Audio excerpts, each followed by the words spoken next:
Halo, selamat datang di Petualangan Darah Dua Dunia. Di sini saya akan membawa kalian berpetualangan di dunia darah dengan dua dunia yang berbeda. Pertama, saya akan membawa kalian di dunia ilmiah. Yeay, kita sudah sampai nih di dunia ilmiah.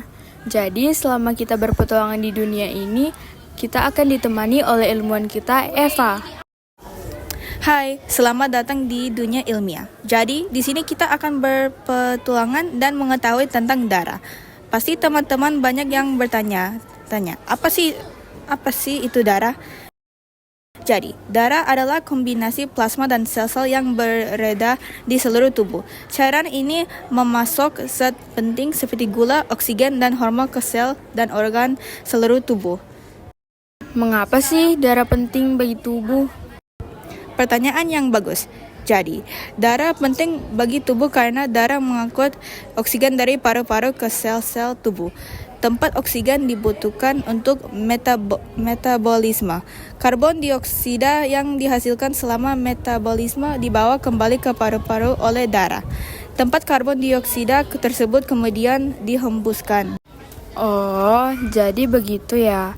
Lalu bagaimana darah mengalir ke dalam tubuh? Jadi ventrikel kiri memompa darah kaya oksigen ke arteri utama, aorta. Darah kemudian mengalir dari aorta ke arteri yang lebih besar dan lebih kecil, kemudian masuk ke jaringan kapiler. Di dalam jaringan kapiler, darah akan melepaskan nutrisi, oksigen, dan zat-zat penting lainnya. Darah yang telah didedakan ke seluruh tubuh tidak lagi mengandung oksigen, tetapi banyak mengandung karbon dioksida. Setelah kembali ke jantung, darah yang akan mengandung karbon dioksida tersebut dipompa ke dalam paru-paru. Selanjutnya, karbon dioksida diambil dan diganti dengan oksigen melalui proses pernapasan. Darah terbagi menjadi berbagai macam komponen. Darah manusia terdiri atas plasma darah, sel darah merah, sel darah putih, serta trombosit. Fungsi dari komponen-komponen darah tersebut adalah 1. Plasma. Plasma merupakan komponen darah cair, berfungsi untuk mengangkut sel-sel darah ke seluruh tubuh manusia. Kedua, sel darah merah. Sel yang paling banyak dalam darah berfungsi untuk mengalirkan oksigen ke seluruh tubuh dan kemudian mengembalikan karbon dioksida dari tubuh ke paru-paru sehingga dapat dihembuskan. 3. Sel darah putih berfungsi untuk melindungi tubuh dari infeksi. Keempat, trombosit berfungsi dalam membantu proses pembekuan darah atau koagulasi dan membantu pembekuan struktur awal jaringan baru sehingga dapat mempercepat penyembuhan. Jenis gangguan pada darah berikut adalah 1. Hipertensi darah tinggi, nomor 2. Arteriosklerosis dan arteri koroner, penyumbatan pembuluh darah. 3. Serangan jantung. 4. Gagal jantung. 5. Stroke. 6. Aneurisma aorta. 7. Penyakit arteri perifer. Jadi, bagaimana petualangan hari ini? Apakah kalian paham mengenai darah?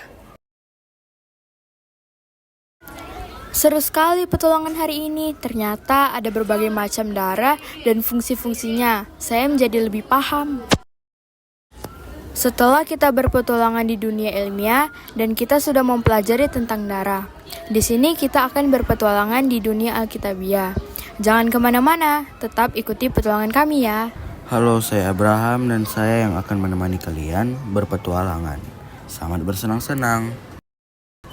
Jadi di sini saya akan menjelaskan tentang darah dalam Alkitabiah. Oh iya, jadi selama kita berpetualangan di dunia ini, kita akan ditemani oleh Abraham. Dalam Alkitab, perjanjian darah adalah janji Tuhan untuk memilih dan memberkati suatu umat.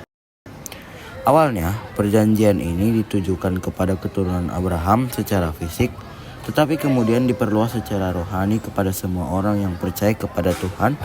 Seperti janji Tuhan akan berkat yang kekal hanya diberikan atas dasar iman kepada darah penyelamatan anaknya Yesus Kristus. Makhluk hidup yang darahnya digunakan sebagai objek dalam perjanjian Allah adalah lembu sapi atau kambing domba.